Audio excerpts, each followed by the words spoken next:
Park থেকে বন্যপ্রাণী চুরি নতুন কিছু নয়, বারবার তদন্ত হয় ঠিকই, কিন্তু কোনো সমাধান আসে না। গত মাসে সাফারি পার্ক থেকে বন্যপ্রাণী লেমুর চুরির ঘটনা ঘটে। এ ঘটনায় তদন্ত শুরু হয়েছে। তদন্ত শুরু হলেও ক্রাইম এক্সপার্ট যুক্ত করা উচিত বলে মন্তব্য করেছেন পরিবেশ, বন ও জলবায়ু পরিবর্তন মন্ত্রণালয় এবং পানি সম্পদ মন্ত্রণালয়ের উপদেষ্টা সৈয়দা রিজওয়ানা হাসান।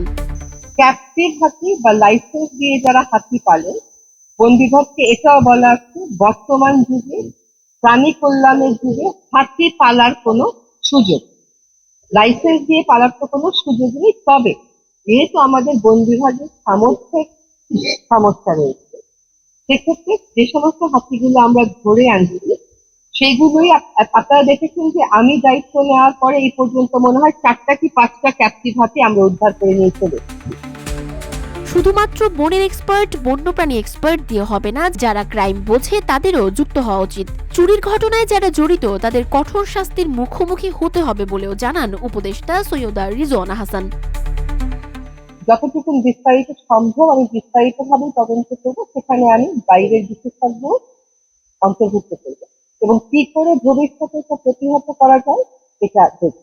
এখন তদন্তের সব কলাকৌশল তো বলে দেওয়া যায়, সেটা আমাকে আমাদের মতন করে চিন্তা করে এগোতে হবে।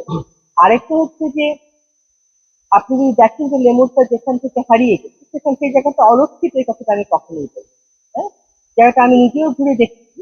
তো এইখানে ভিতরে ঢোকার সুযোগটা তারা কেমন করে ফেলবে, এটার ব্যাখ্যা তো আমি অবশ্যই। এ সময় উপস্থিত ছিলেন গাজীপুর জেলা প্রশাসক নাফিসা আরেফিন, পুলিশ সুপার জাবের সাদেক, প্রধান বন সংরক্ষক আমির হোসেন চৌধুরী সহ সাফারি পার্কের অন্যান্য কর্মকর্তারা। এর আগে উপদেষ্টা পুরো পার্কের ব্যবস্থাপনা ঘুরে দেখেন।